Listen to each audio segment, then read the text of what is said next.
अब बिल्कुल final call जो है वो पाकिस्तान तहरीक इंसाफ की तरफ से दे दी गई है कि आशूरे के बाद अब बाकायदा तहरीक का आगाज होगा। और ऐसे में हर दफा ही होता है, इस दफा भी हो रहा है कि जो मुज़ाकरात की बाज़गश्त है वो भी साथ साथ एकदम पैरेलल चल रही है। ये हुकूमत की तरफ से खुद वजीर आजम शहबाज शरीफ की तरफ से भी बैरिस्टर गौहर खान को पेशकश की गई। उनकी तरफ से इसका कोई ऐसा हतमी जवाब नहीं दिया गया, क्योंकि वो कहते हैं कि हमारे पास एक ही इस पूरे रास्ते में रुकावट है, और वो ये है कि हमारी जब तक मुलाकात नहीं कराते आप तो खान साहब से, तब तक हम कैसे अपने खुद कोई फैसला करके बता दें। बहरहाल मुज़ाकरात होंगे या मज़ाहमत होगी, ये अब चंद दिन की दूरी पर है और ये मामला पता चल जाएगा। और यकीनन इतनी भी बात दुरुस्त है कि अगर अब पीटीआई इतना एक पूरी चीज को आगे बढ़ाकर और इतने अग्रेसिवली ये जो मज़ाहमत है उसका अलल ऐलान उसका वो करके अगर अब पीटीआई वाले पीछे हटते हैं या कोई आगे डिलेज इसमें डालते हैं तो उनके लिए भी सियासी तौर पर बहरहाल सुस्ती होगी, इस पे बात रहेगी। और दूसरी तरफ ये कि बड़ा एक इंटरेस्टिंग मामला बन गया है, क्योंकि तहरीके अदम एतमाद जो कि वफाक में जिसकी बड़ी धूम मची रही 2022 में, और पाकिस्तान तहरीके इंसाफ बहरहाल कभी उसको इंटरनल एक्सटर्नल नॉनदलेस साजिश कहकर पुकारते रहे, अब वो खैबर पख्तूनख्वा में उसी तरह की आवाजें दोबारा सुनने में आई हैं।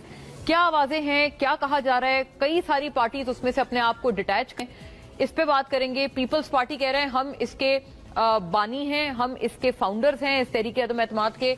पीएमएलएन वाले कह रहे हैं हमारा ऐसे कोई ताल्लुक नहीं है। एएनपी वाले, जेयूआई, ये सारे कह रहे हैं कि हम किसी तरह की इस तरह की तहरीक का हिस्सा नहीं बनेंगे। क्या ये एक इंडिविजुअल, और साथ साथ ये भी कि गवर्नर केपी की मुलाकात भी हुई है वजीर आजम शहबाज शरीफ से, लेकिन उसके बाद भी कहा जा रहा है उनके हमरा उस मुलाकात में दीगर भी जो गुजरा थे वो हुकूमत पीएमएलएन के बिलखुसूस लोग थे, लेकिन वो कह रहे हैं कि वो एक रूटीन की मुलाकात थी, ऐसी कोई बात नहीं हुई और ना हमारा कोई ऐसा इरादा है। क्या व्हाट्स कुकिंग, क्या वाकई पीएमएलएन, एएनपी, जेयूआई वो इस तहरीक का हिस्सा नहीं है, या तहरीक भी इटसेल्फ ये जो थ्रेट है कितना पोटेंट है, ऑलरेडी काफी प्रॉब्लम्स में फंसी हुई तहरीक इंसाफ के लिए, इस पे बात करेंगे।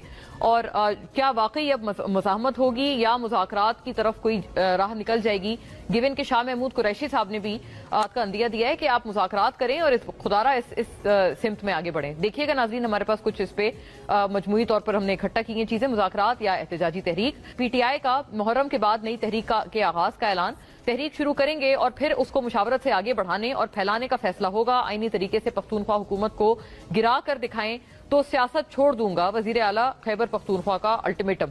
खैबर पख्तूनख्वा असेंबली में अपोजिशन के पास 54 अरकान हो चुके हैं। जिस दिन खैबर पख्तूनख्वा असेंबली में हमारा एक भी रुकन ज्यादा हुआ तो हमारा जमहूरी हक है कि हम अदम एतमाद लेकर आए। गवर्नर केपी, फैसल करीम कुंडी। पीटीआई की खैबर पख्तूनख्वा हुकूमत के खिलाफ तहरीक अदम एतमाद जेरे गौर नहीं, राना सनाउल्लाह साहब अपने आप को इससे डिटैच कर रहे हैं। जो लोग खैबर पख्तूनख्वा